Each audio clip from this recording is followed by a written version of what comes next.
Jai Gurudev.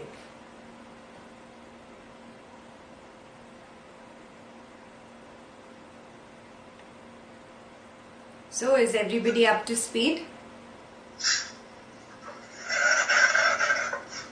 Yes, everybody?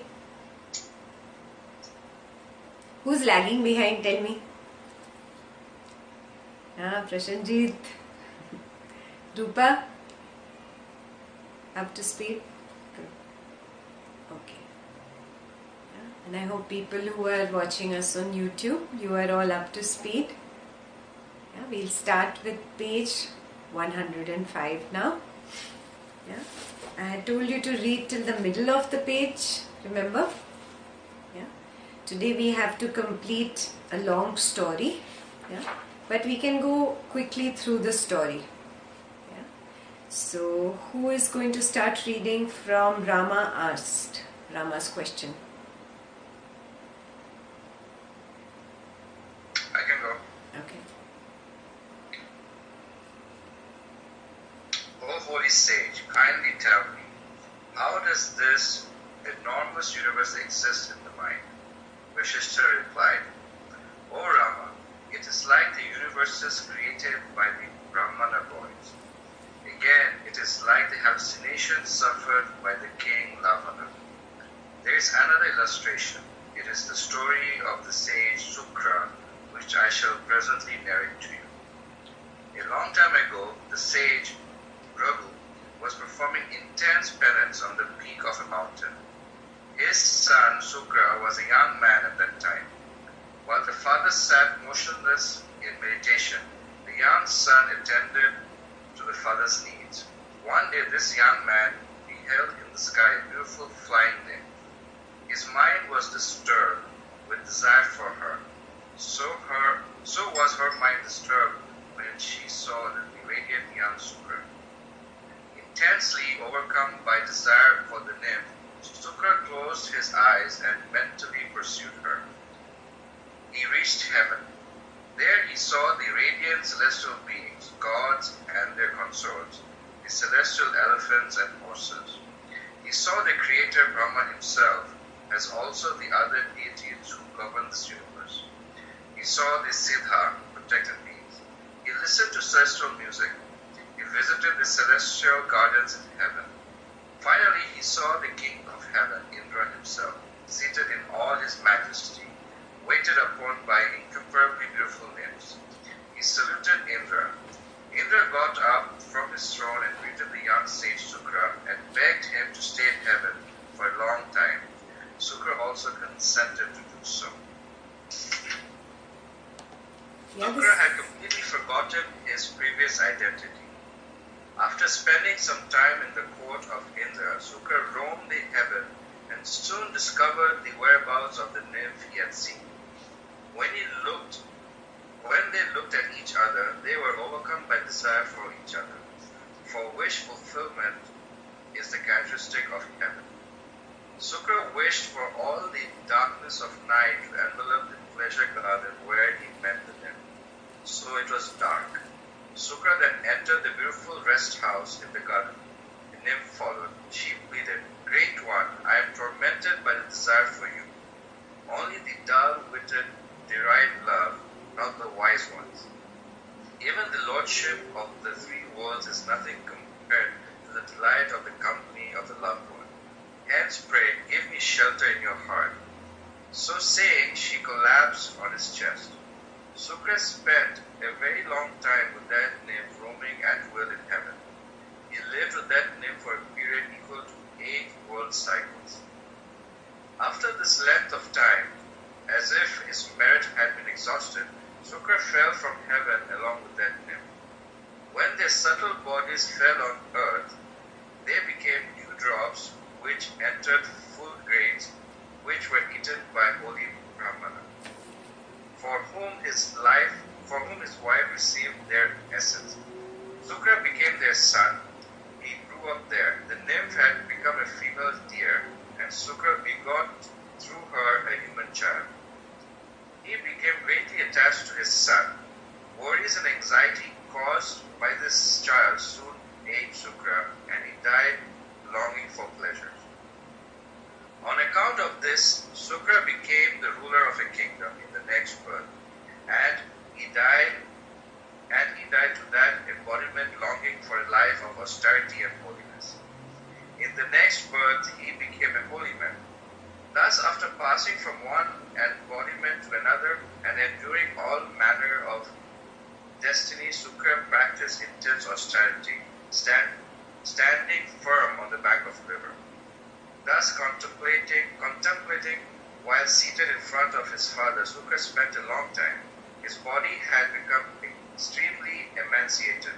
In the meantime, the restless mind created scene after scene of successive lifespans, births and death, ascent to heaven and descent to earth, and the peaceful life of a hermit.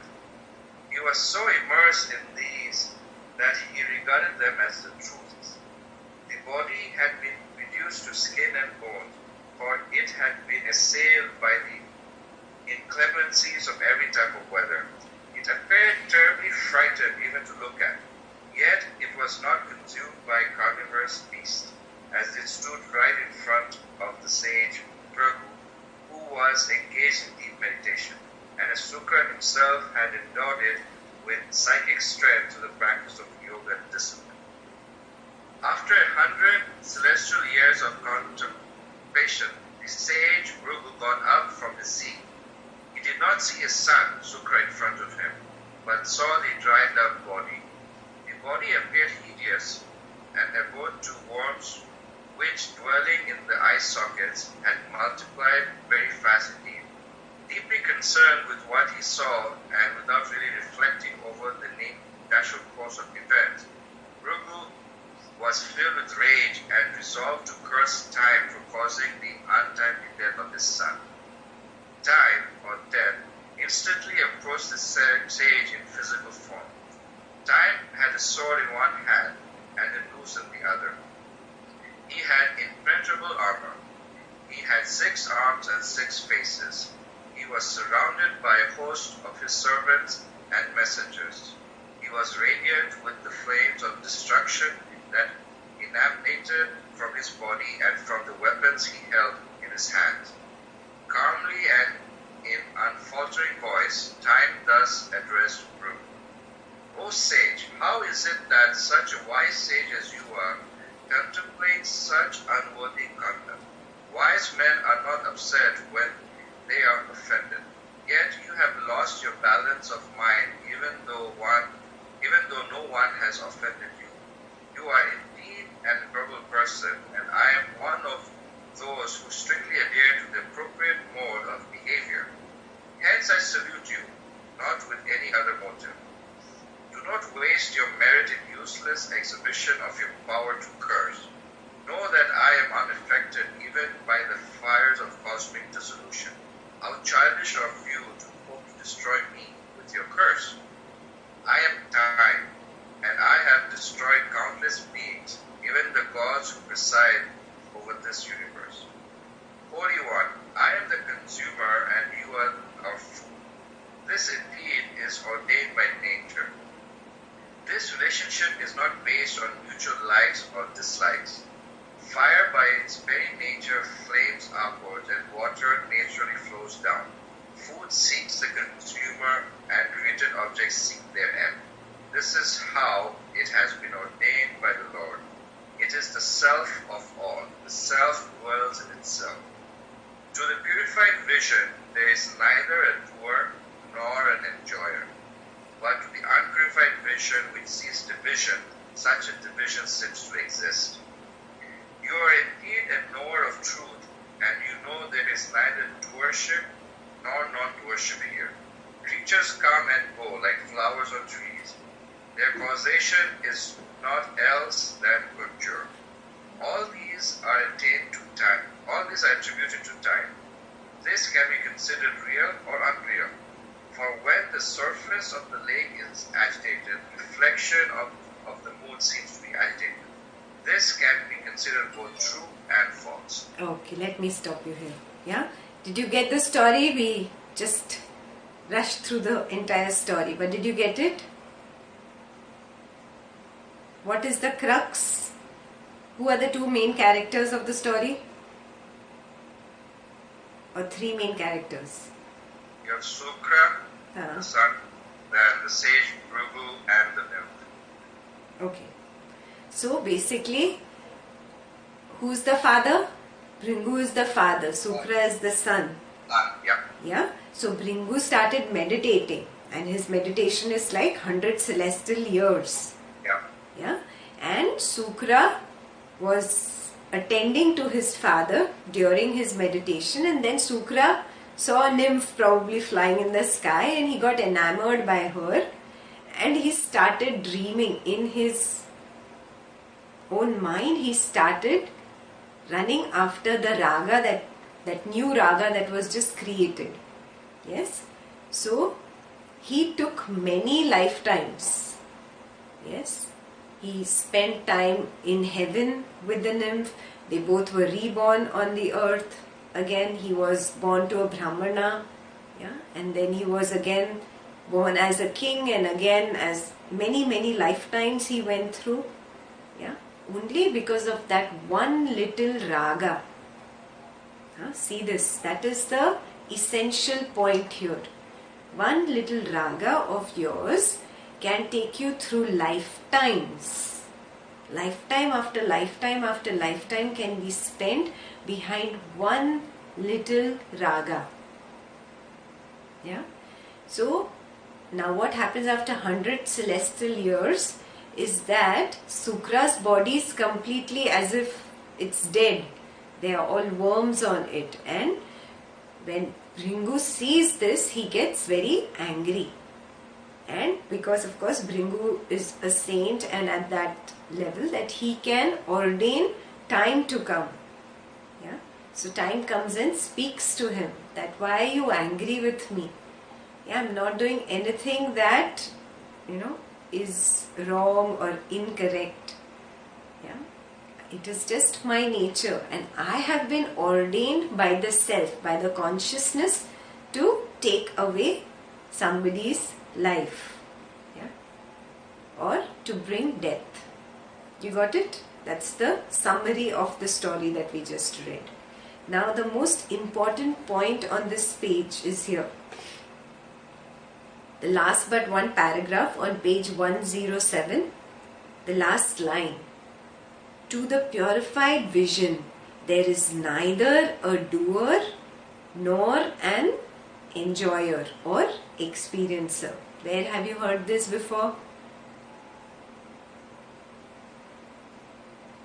Where have you heard this before? Ashtavakra chapter 7. 4. Yeah. Na kartasi, na bhoktasi. So, purified vision is where you are neither a doer nor an experiencer. Yeah. So, he also tells you what is an unpurified vision.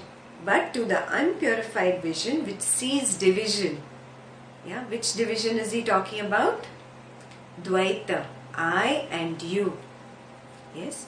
When it does not see the consciousness that is everywhere, in everybody, in everything, but thinks I am separate and you are separate. That is an unpurified vision. Yes. Such a division seems to exist, means he sees that there is a doer and an experiencer. Clear?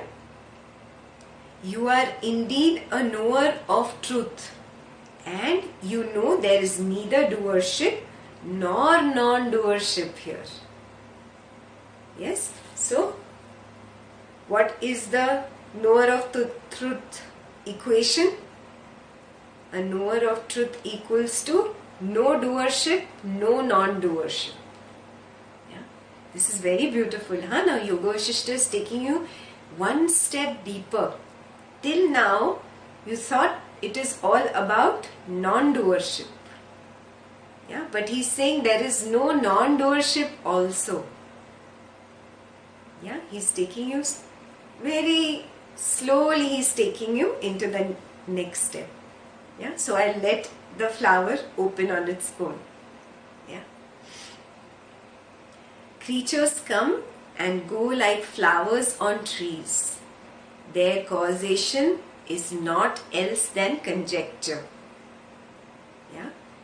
Conjecture is nothing but you thinking something. Is it like this? Is it not like this? Yeah? All these are attributed to time. This can be considered real or unreal. For when the lake is agitated, the reflection of the moon seems to be agitated. This can be considered both true and false. Yeah, we are going into another level of confusion that Vasistha can create. So that confusion begins now. Yes, he is going to tell you how everything is not real and it is not even unreal. Yeah, till now what was it? Everything is unreal. Yeah, now one more step further. It is not real, it is not even unreal. Yeah, like you lie down, you sleep in the night and you start dreaming. And you dream of very beautiful apsaras probably. Yeah, and all those apsaras are giving you all grapes and fruit and everything possible. Yeah, you're in a nice big palace. Yeah, and suddenly after some time, your husband or wife wakes you up. Yeah, and your dream is broken. Then, what happens to you? You say, oh, it was unreal. Okay, I understand it was unreal. But I was dreaming, no? I was dreaming. The dream content may be unreal, but I was dreaming. That is real. So it is both real and unreal. Hai? Yeah? Yoga Vasistha is going to take you one step deeper where he says it is not even real and it is not even unreal. Yeah? We let Yoga Vasistha lead us into this new confusion now. Yeah? So, page 108. Now who's reading? I can read. Time continue. Do not give way to anger, O sage. That is surely the path to disaster. For what will be, will be. Realize this truth. We are not swayed by vanity. We are naturally inclined to the fulfillment of our natural functions. Such indeed is the nature of the wise ones. What has to be done by wise men here. Remaining egoless and unselfish, as if in deep sleep, do not let this be violated. Okay. Where have you heard this before? In Yoga Vasistha earlier pages. What has to be done has to be done. Where have you heard this before? Everything Mr. Ashtavakra has only said. Yes, Ashtavakra number 32. Krita Krityam. Yes, what has to be done, yeah, will be done. Yeah, a wise one. He has defined how a wise one is. Yeah. First he begins with the most beautiful sentence, for what will be, will be. Realize this truth. Yes, highlight this sentence. What will be, will be. Realize this truth. Yeah. Stop trying to do. Yeah. Or trying to undo. Or trying to think that I am doing. Or even thinking I am not doing. Yes. All of this you have to drop. Yeah. What is. Just be. It is all happening. Yeah. And what is the nature of the wise ones? The nature of the wise ones is what has to be done, yeah, he just does that. That has to be done. How does he do it? He remains egoless and unselfish. Yes, the next line is very important. As if in deep sleep. You remember we've done this in Ashtavakra? Yeah. The fourth state. Turya. Yeah. The fourth state that Ashtavakra defined. How did he define it? Constant awareness. Constant awareness, constant happiness, constant joy. Yeah, it's very similar to deep sleep, but it is still not the unconsciousness of deep sleep. Yes, it is constant awareness. Yeah, that's how you do whatever needs to be done. Yeah, you have a house, you have to pay the mortgage, you work. It has to be done. Just do. Without any doership that I am doing it, and without any, oh, I am not doing anything. Drop both now. First he was saying move towards doership. First he was saying move towards non-doership. Now he is saying drop even that. Both. Yes, just do what has to be done. Krita krityam. Yeah, egoless and unselfish, as if in deep sleep. Yeah, and then he tells you, do not let this be violated. It's like a rule. It's like something that you must follow, come what may, and do not let this be violated. Yeah? We'll go ahead. Non-doership and no-doership then should be synonymous, right? Then that's what he's taking you there slowly. Yeah? That's what, I just don't want to open it up immediately. He's taking you there. He's going to first confuse you a little bit. Yeah, and finally it will all open up. Yeah? I'm still confused from that drishta from last time.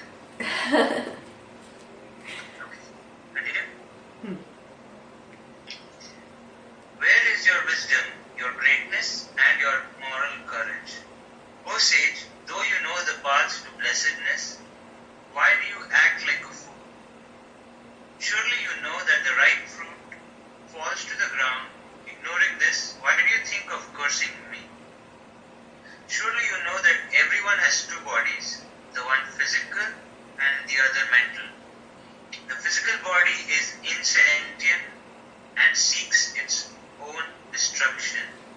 The mind is finite but orderly, but that mind is disturbed in you.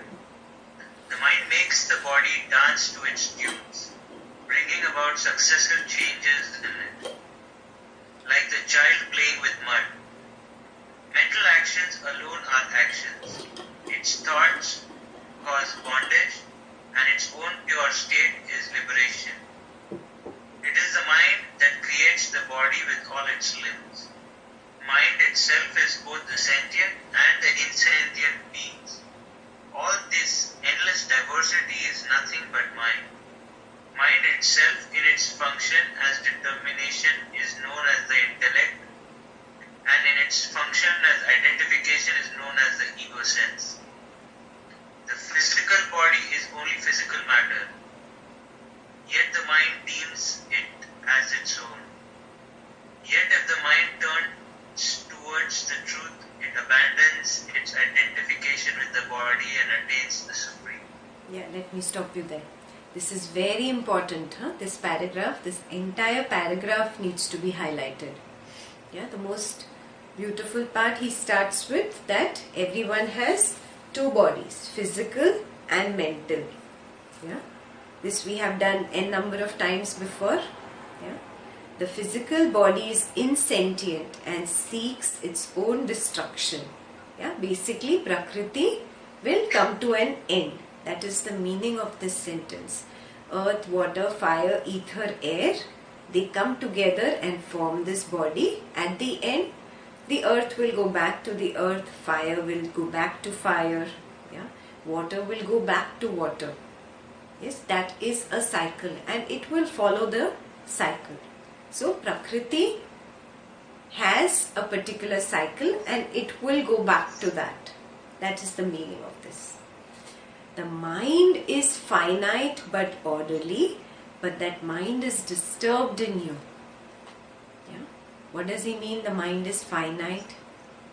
That means something is infinite, no? What?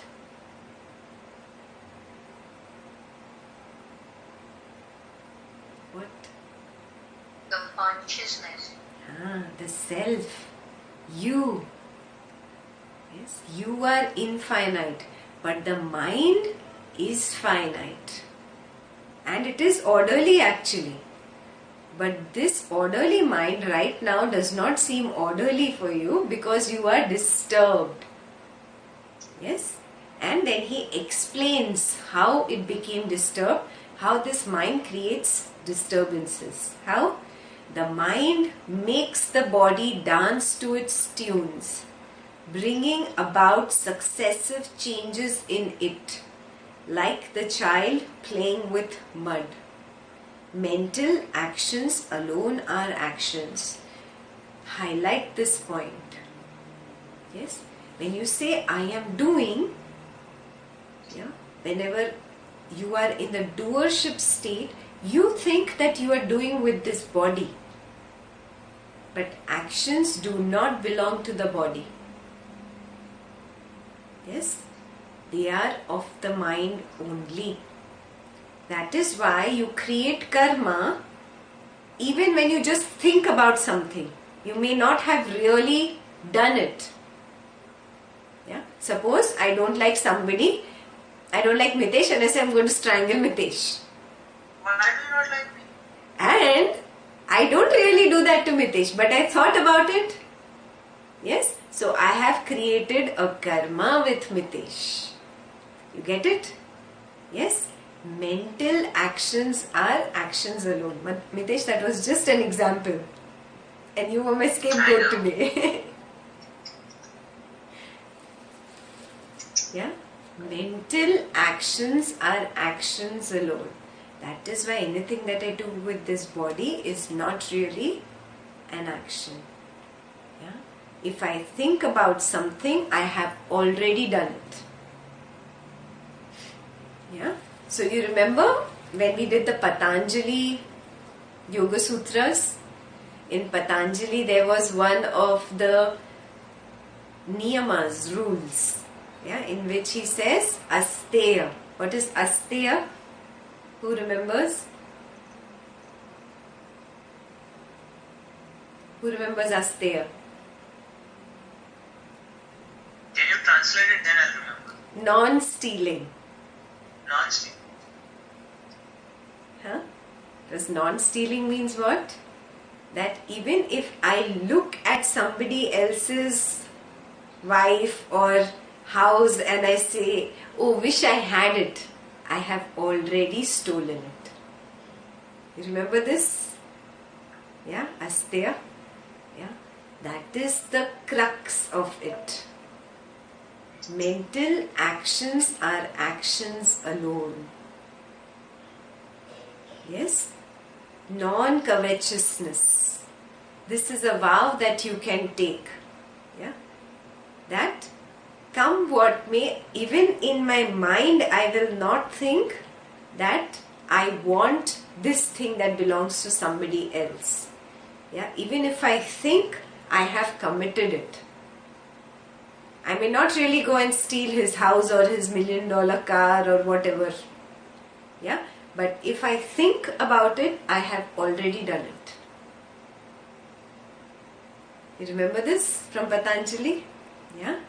So, all scriptures say the same thing. Mental actions are actions alone. Clear? So always remember this. Its thoughts cause bondage and its own pure state is liberation. Yeah? When I think that I am bound, that is the time I am bound really. Yeah? when I let go of all these things that I'm stuck in, raga or dvesha, I am pure and liberated. Yeah.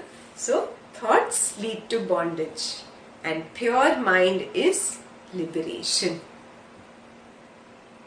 Yeah. And he tells you the process, the mechanics of how this mind does it. It is the mind that creates the body with all its limbs. Mind itself is both the sentient and the insentient beings. All this endless diversity is nothing but mind. Yeah, understand this. You have created the people around you out of your own raga and dvesha. Yes, Prashanjit had a little raga for Millie, and both of them are together, yeah, for this lifetime. Yeah, if that raga continues, the next lifetime also they will be together, and that's how it continues from lifetime to lifetime to lifetime. Yeah, not necessary that husband and wife will always be husband and wife. Yeah, you saw how it changed. Yeah, but they will be together. So it is your own mind creating all this. You and I today are in a dream because you wanted this so strongly. You wanted this knowledge very strongly. Yeah? So I am a creation of your mind. Yes? With this body. Yeah? You have created all this diversity in your life. Look at your life right now in front of your eyes. Your parents, your house, your relatives, where you grew up, your school, your college, yeah, where you got married, moving from India to the US, establishing yourself here, all the jobs that you have done, everything, this entire diversity that you have created is all because of your own mind.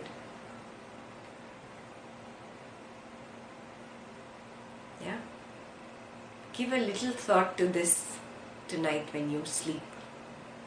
Yeah, this is all. Huh? Like you said, we all dream this. So is that also somebody dreaming? It's like it's a dream in a dream, right? So if you look at the yoga earlier, like certainly they have from one small area of the part of the universe to one will be trapped in many life cycles. So you have somebody also dreaming. And there's another dream who's doing something who's dreaming beyond. Yes, absolutely. Prashanjit is in Millie's dream, Prashanjit is in Rupa's dream, Prashanjit is in Mitesh's dream. That's how we all meet each other. Again and again and again we are together. Yes, we are all in each other's dream. Yeah? But forget about the others now. Now just think about my mind and what my mind has created. Yeah? Think about yourself when we read ahead. So, it is this mind that creates the body with all its limbs. Mind itself is both the sentient and the insentient beings. All this endless diversity is nothing but the mind. Mind itself, in its function as determination, is known as intellect. Yeah? Now, intellect is not something separate. When this mind itself starts using viveka and saying right and wrong and yes and no and this seems sensible and this seems unreasonable, it is called the intellect. Mind, when it functions as determination, is called as the intellect. Simple. And the same mind, when it functions as an identification, oh, I am somebody, I am this body. Yeah, I am a male, I am a female, I am talented, I am not talented, I am young, I am old. All these are identifications. And all this, when the mind brings up, that is known as the ego. Do you get it? Yeah. So intellect, memory, ego, these are the mind when it is functioning that way. This is not something separate. Yes? So, like in the olden computers, you could see the CPU separate and the RAM separate, and you thought that these are all separate units. Today, all this exists in one unit called the laptop. Right? So finally it is just one device that can function as the memory, one device that can function as the processing unit, the intellect. Get it? Like that only, it is just the mind performing all these functions. Clear so far? I think your explanation fits well with. Yeah, so when you're saying that, that earlier we learned that there are 7 levels of existence, right?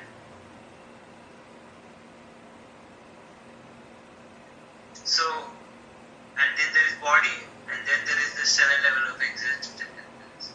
But when you come to think of it, Prakriti and Purusha, everything is just one. Then it makes sense that, okay, your body is a manifestation, your intellect is a manifestation, and everything is just manifestation of the same thing.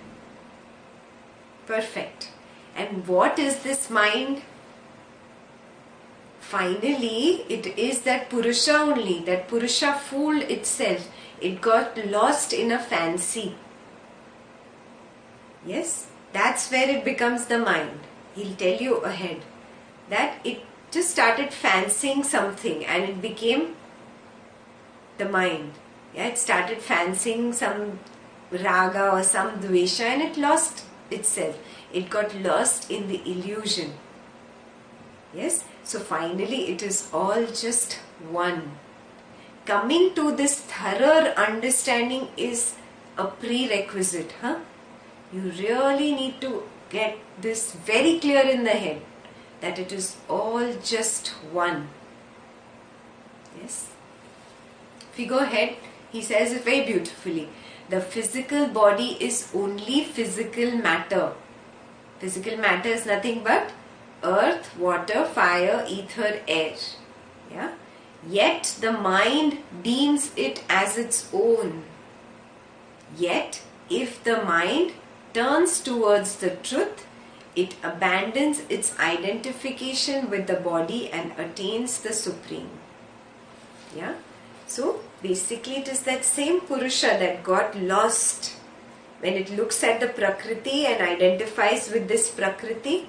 Yeah, it gets lost in the Maya. When it turns away from the Prakriti, it looks at the truth. The same mind can attain the supreme knowledge. Yes. Okay. Now again there is the little bit part of the story. Who will continue now? I can read.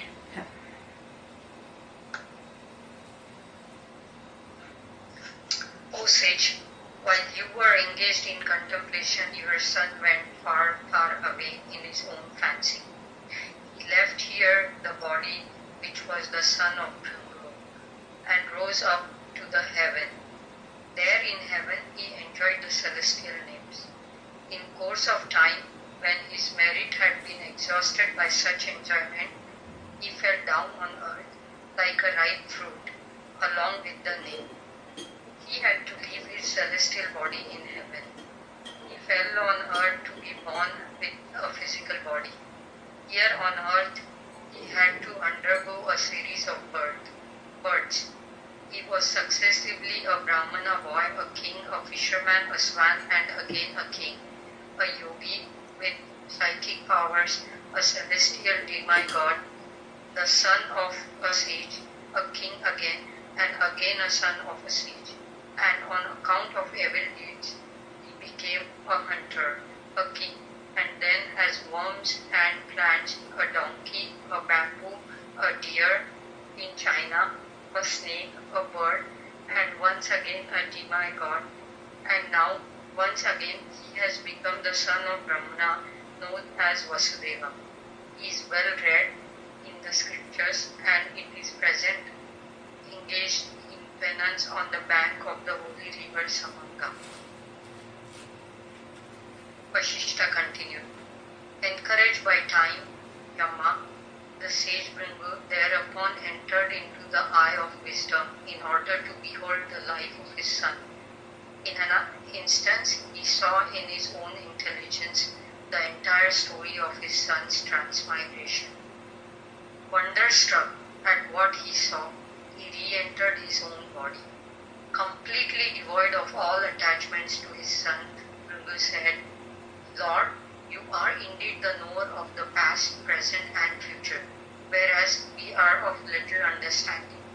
The world appearance, which though unreal appears to be real, deludes even the heroic man of wisdom. Surely all this is within you, and only you know the true form of this phantom created by the imaginations of the mind.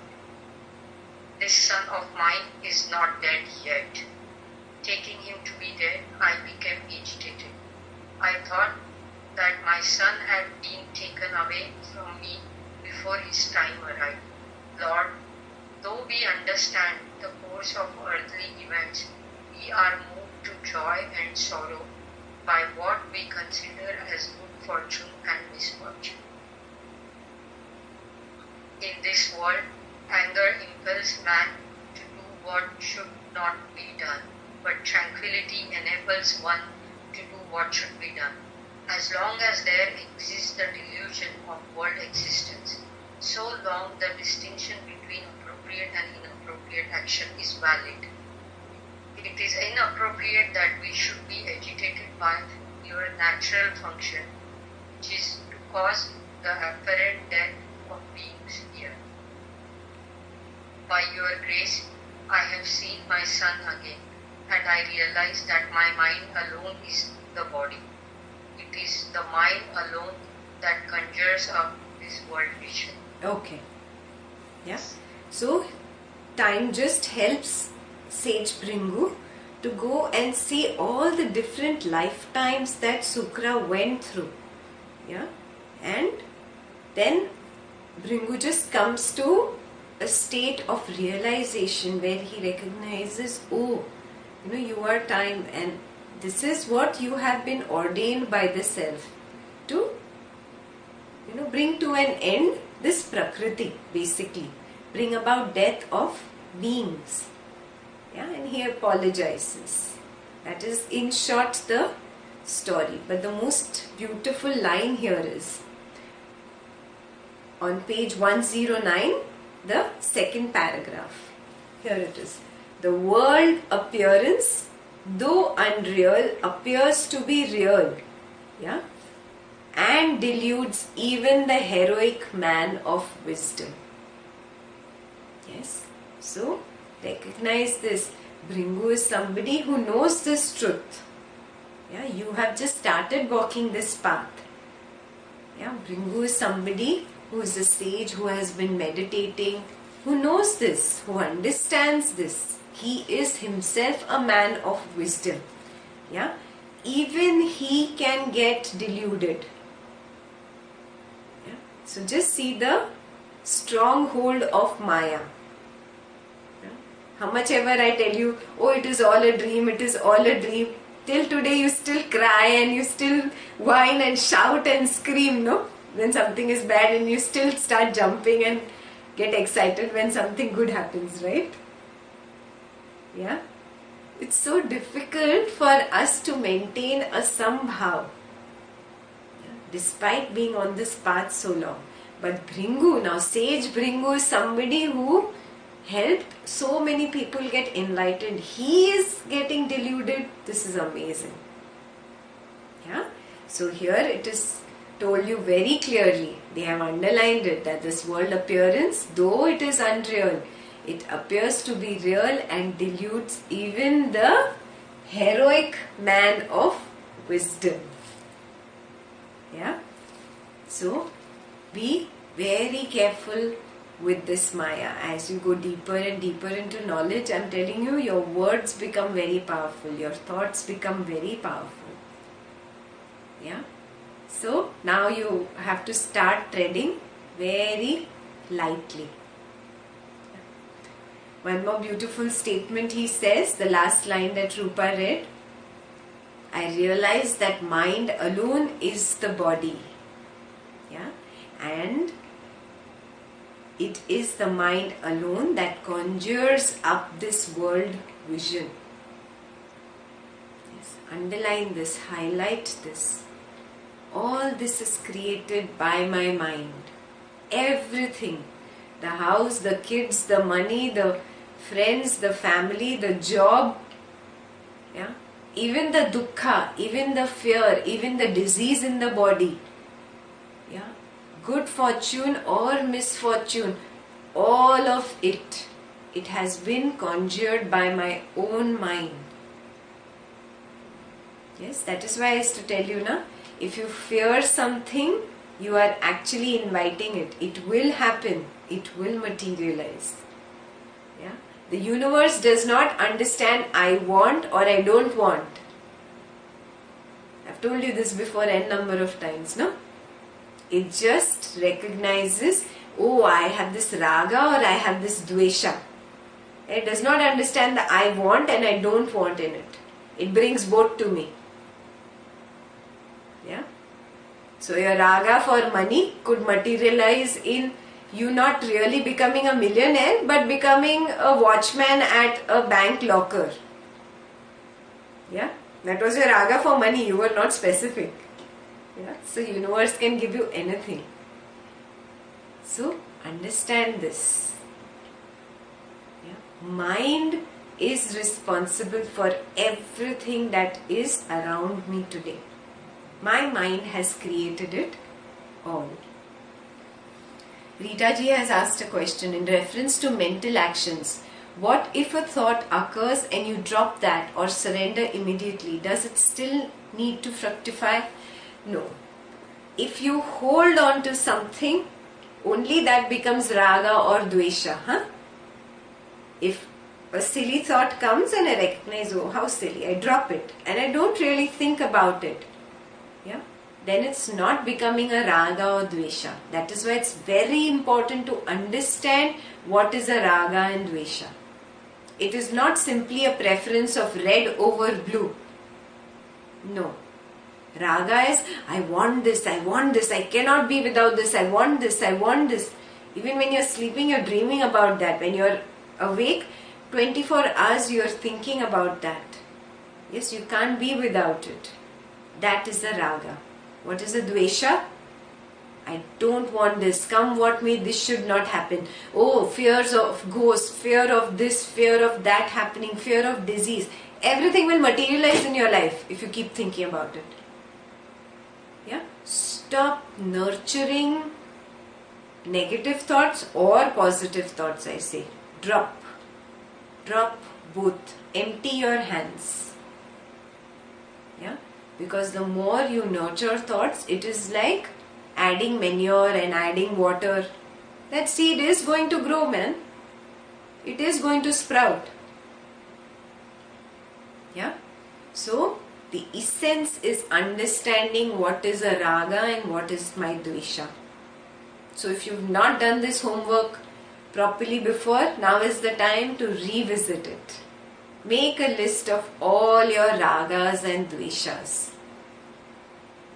Yes, because that is where the mind is going to create karma for you, and that is where the mind conjures up everything, this diversity around you.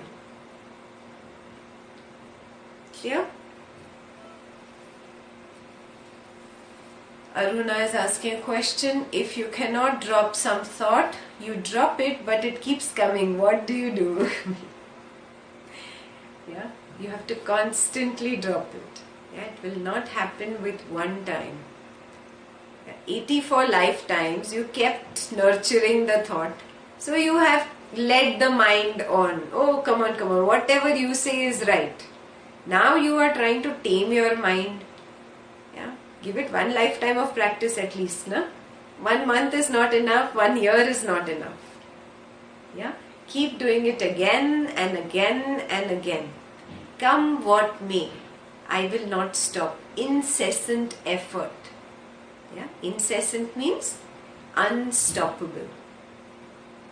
Yeah, I continue without stopping. Clear? Now who will read again? Time said.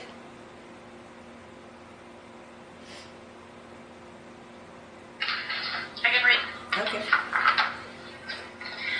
Time said, well said, O sage. Truly mind is the body. It is the mind that creates the body by mere thoughts. Just as the potter makes a pot, it creates new bodies and brings about the destruction of what exists. And all these by mere wish. It is surely obvious that within mind exist the faculties of delusion or hallucination, dreaming and irrational thought, which create a pie in the sky. Even so, it creates the appearance of the body within itself. But the ignorant man, with a gross physical vision, sees the physical body as different from and independent of the mind. The three worlds of waking, dream, and sleep are nothing but the expression of the faculties of the mind. This expression can be considered neither real nor unreal. When the mind conditioned by the perception of diversity sees, it sees the diversity. Yeah. So, this is where your confusion starts. Okay? He says, truly mind is the body. It is the mind that creates the body by mere thoughts. Yeah. It creates new bodies and brings about the destruction of what exists, and all this by mere wish. Raga and Dvesha is nothing but your wish. It is surely obvious that within mind exist the faculties of delusion or hallucination, dreaming, and irrational thought, which create a pie in the sky. You know what she's talking about, right? Yeah. Every time I have something irrational, some silly thought in the mind, yeah, and if I stick to that irrational thought, I make it happen in my life. That is the meaning of this. Yeah. Even so, it creates the appearance of the body within itself. But the ignorant man with a gross physical vision sees the physical body as different from and independent of the mind. Yeah. So, what is ignorance? Ignorance is seeing the physical body independent of the mind. Yeah. I think that this body is what I am. Yeah. I believe that this body is the doer of all actions and the experiencer of all actions. That means I am ignorant. Got it? Yeah. When I understand, oh, it is the mind that has created the body, and it is actually the mind that is the doer of all actions. Is all actions alone are mental. Yeah. Then only am I wise. Yes. Now this is very beautiful. The three worlds of waking, dream and sleep are nothing but the expression of the faculties of the mind. Yeah, we learned a few faculties before this. We learned intellect, we learned ego. Yeah. Now waking, dreaming and sleeping is also nothing but a faculty of the mind, he says. Yes. This expression can be considered neither real nor unreal. Yeah. When the mind, conditioned by the perception of diversity, sees, it sees the diversity.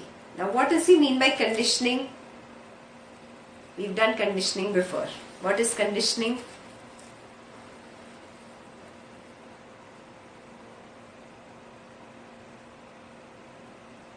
What is conditioning? Ragas and Dveshas. training your mind in a certain way. The way the mind gets conditioned, there are only 3 ways. Ashtavakra told you. What are they?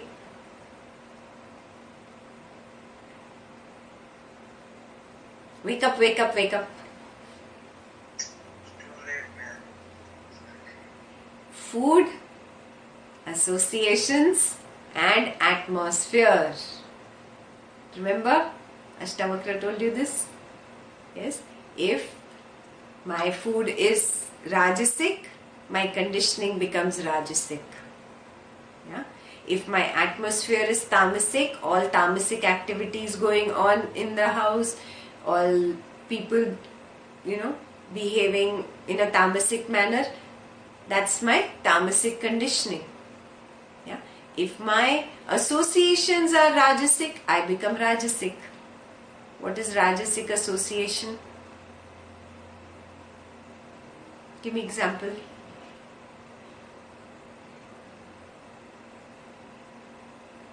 Tamasic association. Anything. Tell me.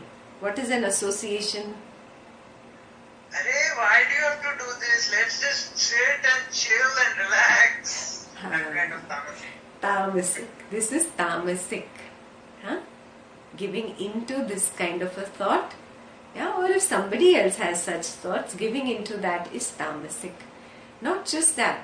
Yeah, tamasic is also evil. Yeah, negativity, jealousy, anger, conspiring against each other in the same house. People do that. Yeah. All that is a tamasic environment, and you have tamasic associations. Watching TV all Saturday, all day Saturday, all day Sunday. Tamasic. Yeah. So, you have to watch your food, associations and atmosphere.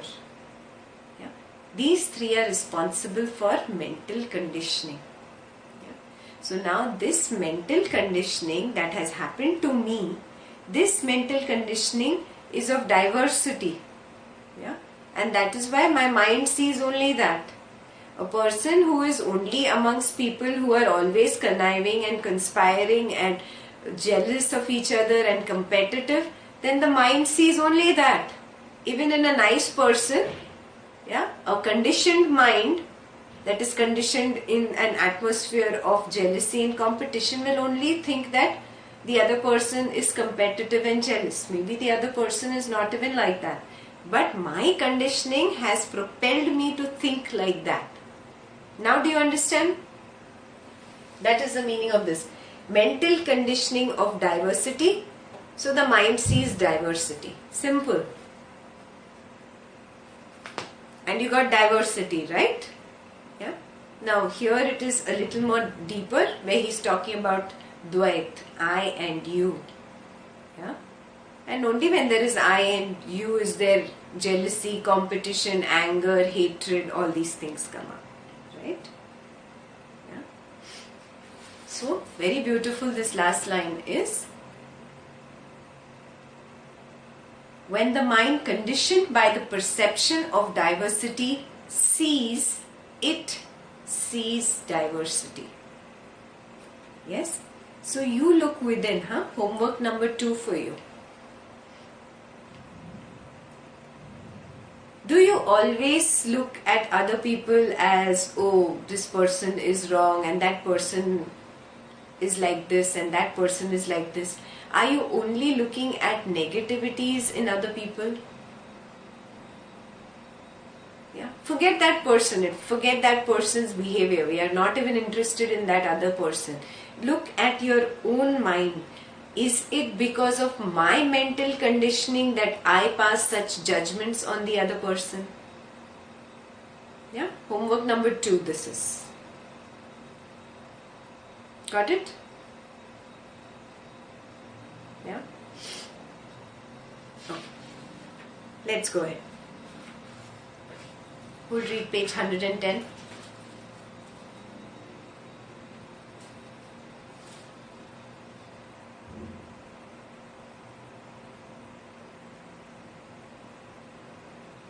I can read again, please. Let somebody else read. I can continue reading. Let somebody else read. I can read. Time continued. The mind itself gets involved in this world appearance by entertaining countless emotions like I am weak, unhappy, foolish, etc. When the understanding arises that all this is but the false creation of the mind, I am what I am, then the peace of the Supreme arises in one's consciousness. Yeah, he is explaining to you how mental conditioning happens. Yeah, mind entertains notions of the world appearance, and that's how the world appearance is. So he is explaining to you. So I'll give you a few more examples. If I think I am weak, I have this notion and I entertain this and I add manure to it, to this thought, and I water this thought, weakness really manifests in my life. Yeah. If I keep thinking, I fear this, I fear this, I fear this, I'm fearful, if I entertain this notion in my head, fear materializes in my life. Yeah. The other way around, when I start thinking, oh, I am strong, I entertain this notion, strength comes up in life. And you have all experienced this, haven't you? Look back at your own life. At some point of time in life you thought, I am weak, and you were really weak. You were hopeless. And then somebody just came and pepped you up and gave you some inspiration, and then you started thinking, oh, I am strong, and then you became strong. Is it that I become weak and I become strong? There is really no becoming. Yeah? The mind perceives whatever notion it entertains. You get it? Yeah, like that only I've just added a few more examples for you to understand. Yeah? Whatever notion you entertain about yourself, that is what will manifest in your life. And it is not about just this lifetime. Whatever you are entertaining right now, the more importance you're giving to spirituality, it will manifest in this lifetime and the next lifetimes and the lifetimes after that. If you're giving more importance to tamasic activities, that is what will manifest in this next lifetime of yours. Are you seeing this? Whatever notion the mind entertains, that's what manifests. That is the meaning of this first paragraph. Yeah? So we'll just read it again. When the understanding arises that all this is but false creation of the mind, I am what I am. Highlight this. I am what I am. Yes? It's not what your mind makes you believe that you are. Yeah? Drop these unnecessary notions. These notions are your bondage. Then the peace of Supreme arises in one's consciousness. Clear? Yeah. You can read ahead, Sakul.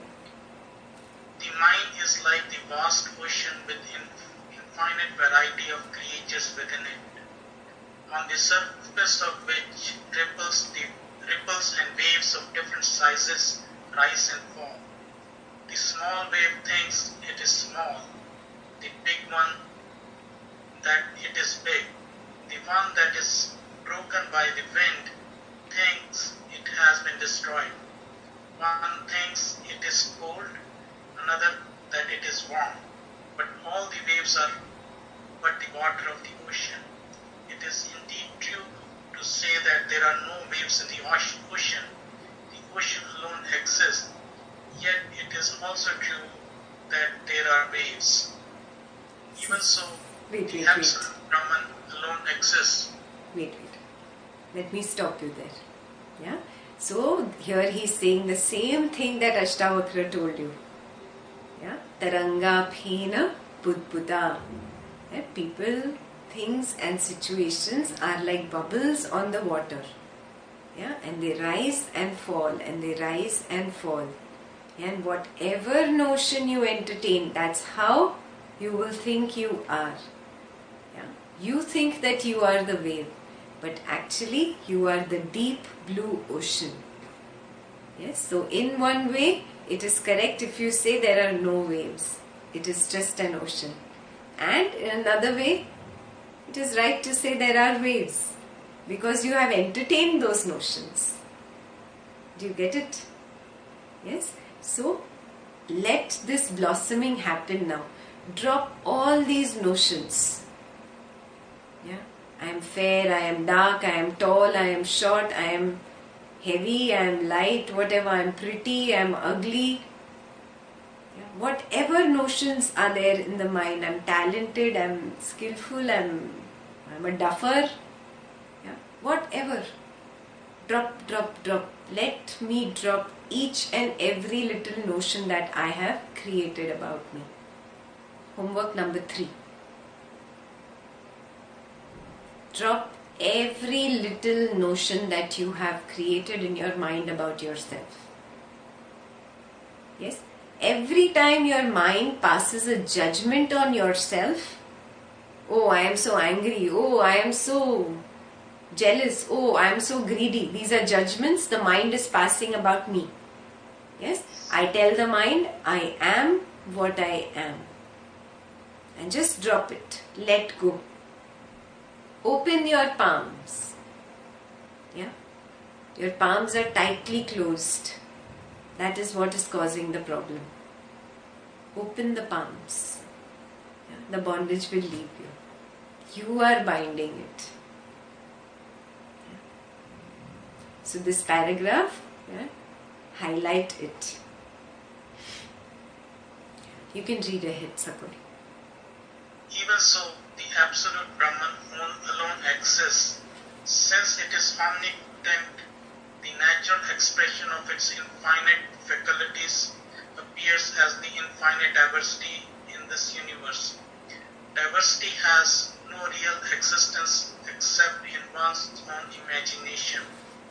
All this is indeed the absolute Brahman, remains established in this truth.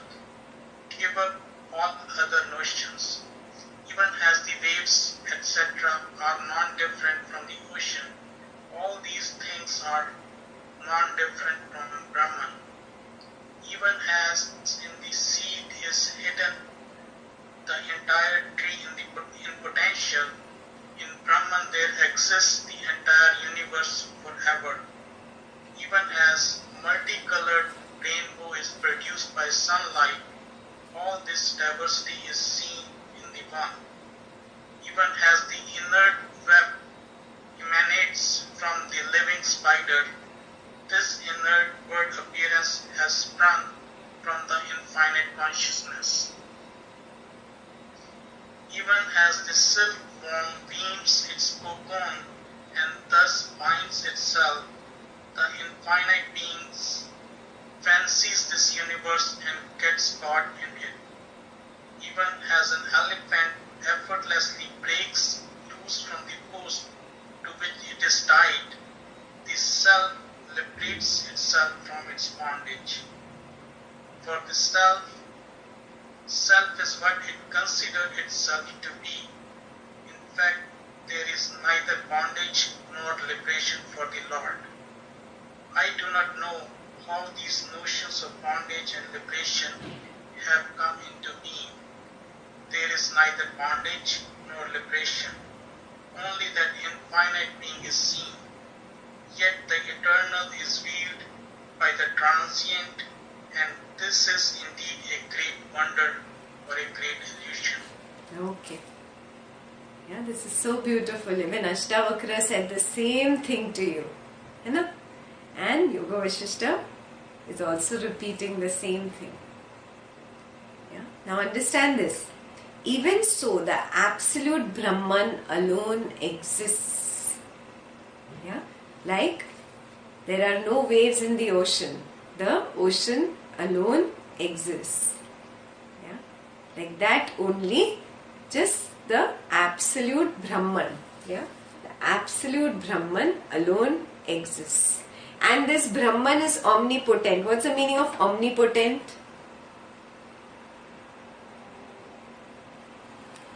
What does omnipotent mean?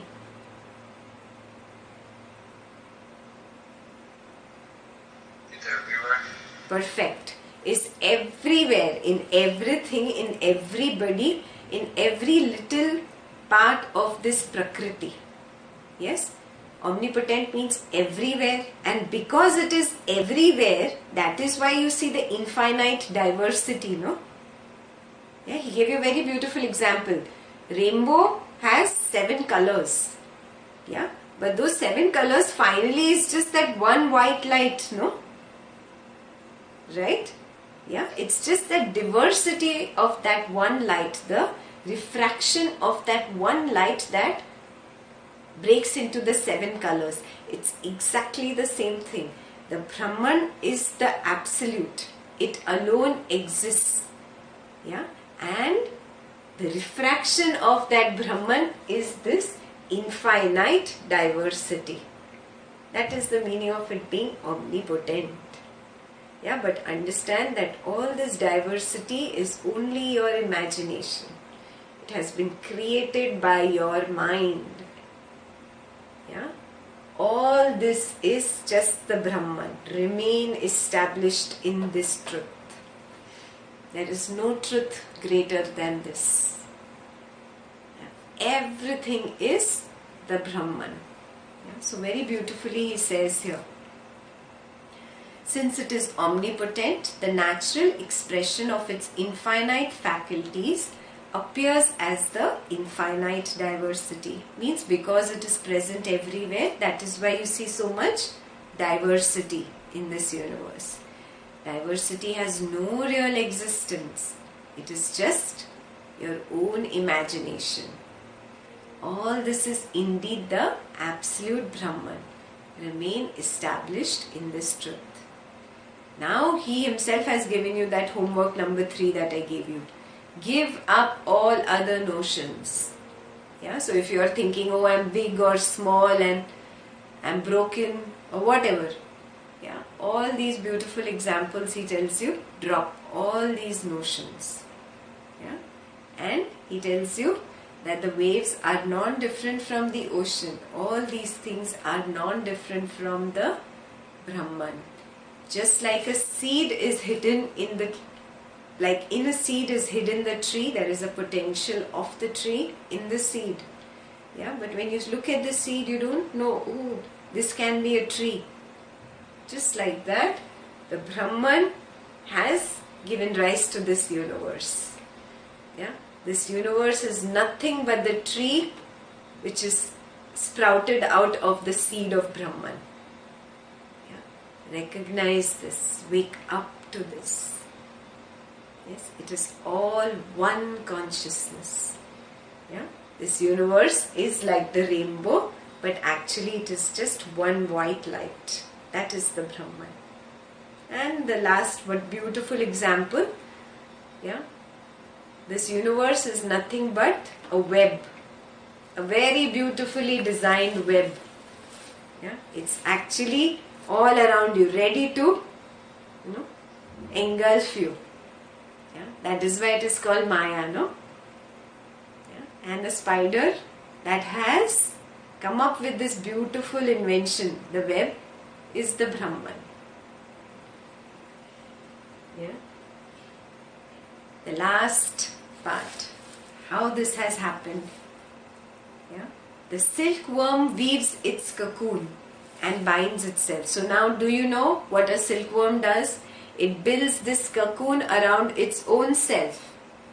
Yeah? And it binds itself in that cocoon. Yeah? Read up about how a silkworm turns into a butterfly finally, yeah? If you don't know. So it binds itself and becomes bound inside this cocoon. And then it finally breaks out of that cocoon and becomes a butterfly. You know this, right? Yeah, so how that silkworm builds that cocoon around itself, that is what your mind has done. That is what is bondage. Your mind has created this world appearance. Recognize this. Yeah? And you have that strength. Just like a butterfly can break out of a cocoon, you can break out of this Maya. Yeah? You can break out of bondage. So remember, this sentence is very beautiful. The self fancies and binds itself. Yes, so it is that Purusha only that binded itself by becoming fancied by something, and it only became the mind. And that only mind, when it behaves in a different manner, is the intellect. When that behaves in a different manner, it is the ego. You get it? Finally, there is just the self, just the Purusha. Got it? That is why the sentence is beautiful. The self is what it considers itself to be. Yeah? There is neither bondage nor liberation. Same thing Ashtavakra told you. Yeah? There is neither bondage nor there is liberation. You are free if you feel you are free. Yeah? If you feel you are bound, you are bound.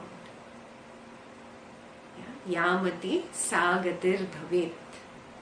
Yeah, as you think, that's how your mind will be. Yeah? And the most beautiful part, that is the shloka. Yeah? The line in bold. There is neither bondage nor liberation. Only that infinite being is seen. Yet the eternal is veiled by the transient. Yeah? And this is indeed a great wonder or a great illusion. Yeah? Ashtavakra number 12. Wonder. Yeah? Live in wonder. Live in amazement. It's amazing how this, what? The eternal is veiled by the transient. Veil, you understand? Veil is a parda or a curtain. And the Brahman or the consciousness, the Purusha is within me. Yeah, but it is veiled by all this Maya, by this mind. And I am lost. So beautifully explained, na? Yeah, now do you understand how you are the self? How you are not the body, not the mind, not the intellect, not the memory.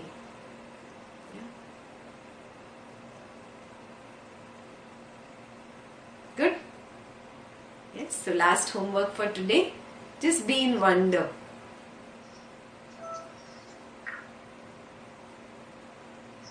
Any questions?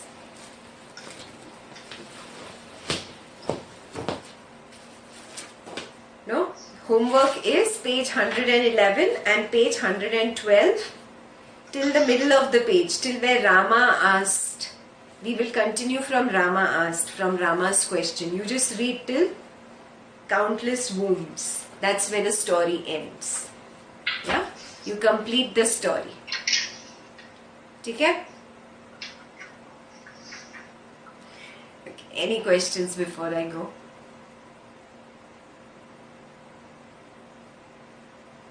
No? Okay. I'll see you next week. Jai Gurudev.